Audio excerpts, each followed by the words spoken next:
Hello and welcome you all again in your history class. So it will be the second part of the revolt 1857. ये video आज का जो video वो 1857 revolt का second part होने वाला है. इसके पहले वाले पार्ट में हमने पढ़ा था about the causes of the revolt 1857. Then उसका लिंक मैं इसके डिस्क्रिप्शन में जरूर अप्लाई कर दूंगा ताकि आप उस वीडियो को देख सकें. Then this part the second part will be basically based on the outbreak of the revolt and the suppression of this revolt by the different British officials in the different part of the India. चलिए अब हम discuss करते हैं outbreak of the revolt 1857. So it is the time of January 1857. 1857 का time था जब ये revolt या कहें कि information, the information about what? The information about that the cartridge which is used in the Enfield rifle was made by the fat of pig and cow. तो ये जब ये खबर फैलती है, सबसे पहले ये खबर फैलती है डमडम में. डमडम कहाँ है आपका? मैंने आपके लिए एक मैप बनाया हुआ है. सो डमडम अगर देखें तो जहां बांग्लादेश है यहाँ पर पहले इसको बंगाल में कंसीडर किया जाता था. तो ये एरिया था आपका डमडम. ठीक है, ये डमडम था. देन सबसे पहले ये जनवरी 1857 में ये खबर पहले फैलती है कि ये जिस फैट को यूज किया जाए, जिस कैटरिज को यूज किया जा रहा है वो किससे बनी है? By the fat of the cow and the pig. तो उसके बाद ये आगे चलकर ये फरवरी 25 को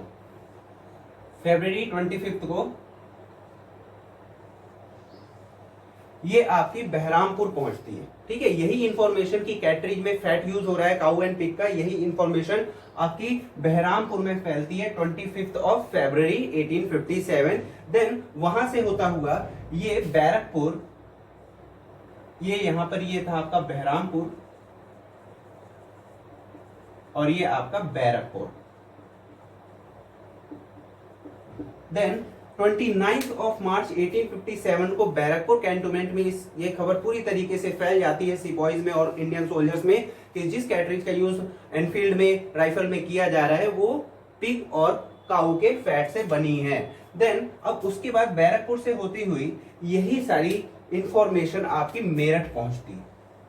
then Meerut and then Meerut के बाद दिल्ली, मेरठ देन दिल्ली.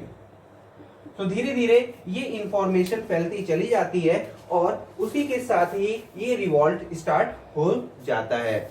देन अगर हम इसके आगे बात करते हैं, then what about the Meerut की अगर बात करें, मेरठ इंसिडेंट की, तो यहां पर मैंने डिवाइड किया है ये तो आपकी बात हो गई कि किस तरीके से ये स्टार्ट होता है, किस तरीके से ये इंफॉर्मेशन अलग part of the world India में फैलती है, जैसे डमडम, बहरामपुर, बैरकपुर. उसके बाद फिर एक्चुअल जो आउटब्रेक है, इसका एक्चुअल जो एक्सपेंशन है वो मेरठ इंसिडेंट से शुरू होता है, मेरठ इवेंट से शुरू होता है, फिर वो दिल्ली इवेंट पे आता है. देन वन बाय वन हम उनको डिस्कस करेंगे. देन अब बात करते हैं मेरठ इवेंट की. मेरठ इवेंट की बात करें तो it is the 9th of May 1857.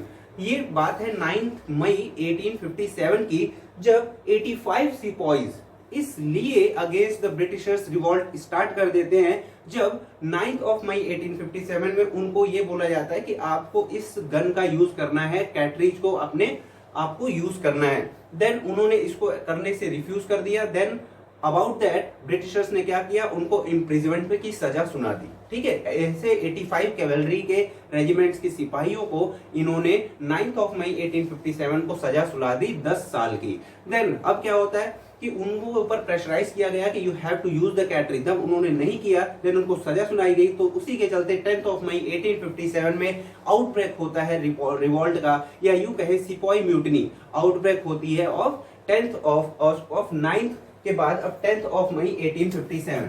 तो 10th मई 1857 को जो रिवॉल्ट है वो आउटब्रेक होता है बिटवीन द सिपॉइज. तो that was the open mutiny of the soldiers या बाय द सोल्जर्स. देन होता क्या है कि ये रिवॉल्ट करना स्टार्ट करते हैं against the Britishers and they have killed so many of the British officials और the soldiers in that कंटेंजमेंट.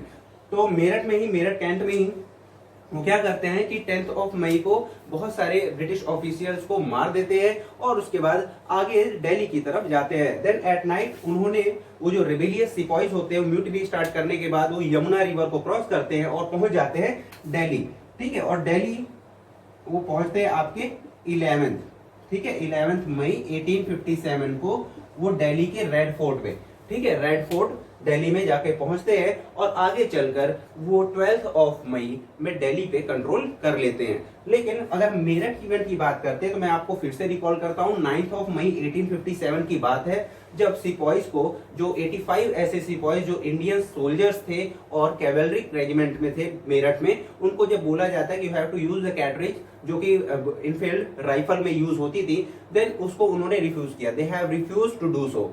Then उनको 10 इयर्स की इम्प्रिजमेंट की सजा सुनाई जाती है। देन रिवॉल्ट भड़कता है, जो सिपाही ओपन म्यूटिनी होती है बिटवीन द ब्रिटिश ऑफिसियल्स और the soldiers and between the Indian soldiers और द सिपाहीज। देन अब होता क्या है कि वो लोग ब्रिटिश ऑफिसियल्स को मार देते हैं बहुत सारे, और जितने भी प्रिजन में लोग रहते हैं उनके साथ, उनके साथियों के साथ सबको रिहा करवा देते हैं, सबको फ्री करवा देते हैं और दिल्ली की तरफ कूच करते हैं। और रिवर लेट नाइट में ही रिवर को क्रॉस करते हैं, यमुना रिवर, और दिल्ली पहुंचते 11 मई 1857 रेड फोर्ट में वहां पे पहुंचते हैं। और उसके बाद अनाउंस करते हैं या डिक्लेयर करते हैं उस समय का जो मुगल एम्परर होता है जिसका नाम है बहादुर शाह जफर या बहादुर शाह सेकंड, कि हाँ मुगल एम्परर ही हमारा, इस रिवॉल्ट को उसी की लीडरशिप में हम आगे बढ़ाएंगे। ठीक है, इस चीज को वो अनाउंस करते हैं दिल्ली में। अब अगर देखें कि जो बहादुर शाह होता है वो उस समय 80 ईयर ओल्ड, उसकी जो एज होती है वो 80 ईयर्स की होती है। देन अब बात करते हैं, ये तो बात हो गई मेरठ इवेंट की। Then the second is Delhi event. Delhi में क्या होता है, जब ये लोग दिल्ली पहुंचते हैं 11 मई को, तो क्या होता है, then sipahis were joined by the civil population. तो यहाँ पर जो सिपाहीज होते हैं उनके साथ बहुत सारी सिविल पॉपुलेशन भी जुड़ जाती है, और एंड लेड बाय द बख्त खान। तो एक्चुअली क्या होता है, मैंने आपको बताया कि जो बहादुर शाह जफर होता है, सेकंड होता है, वो 80 इयर्स ओल्ड का होता है, तो वो कैपेबल तो है नहीं कि अंग्रेजों के साथ सामने सामने लड़ पाए, तो वो under the leadership of Bakht Khan who was the commander of the Bahadur Shah army. तो बहादुर शाह का जो कमांडर होता है बख्त खान, उसके लीडरशिप में वो इस रिवॉल्ट को आगे बढ़ाता है।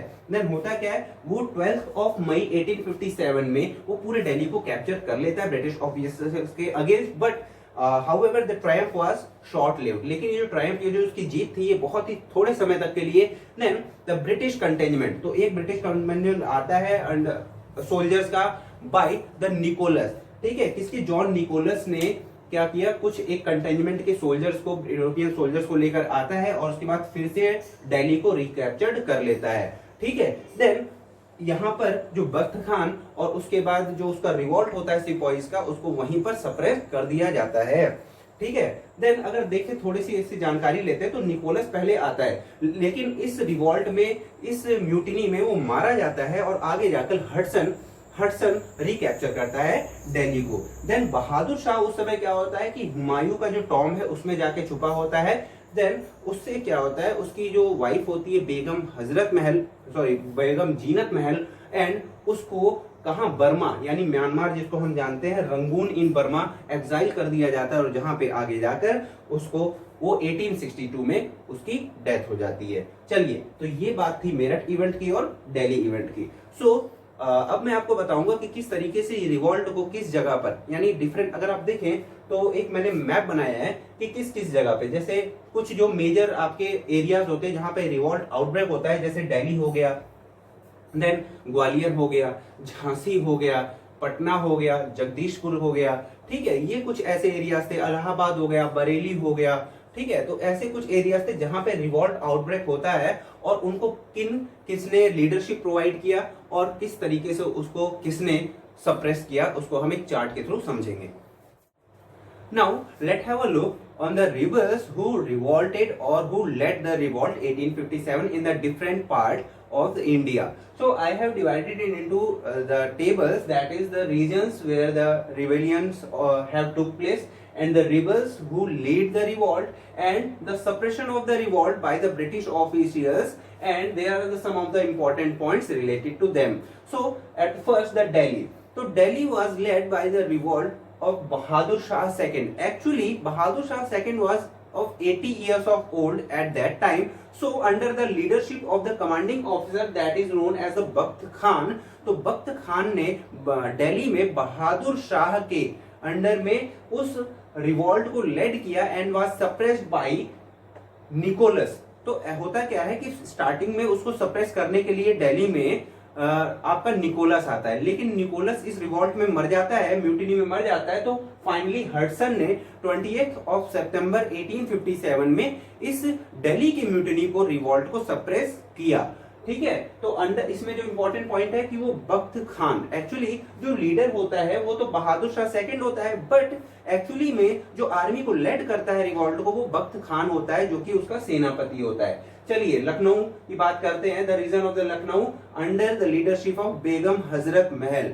तो बेगम हजरत महल की लीडरशिप में ये रिवॉल्ट लेड हुआ and was suppressed by the Colin Campbell.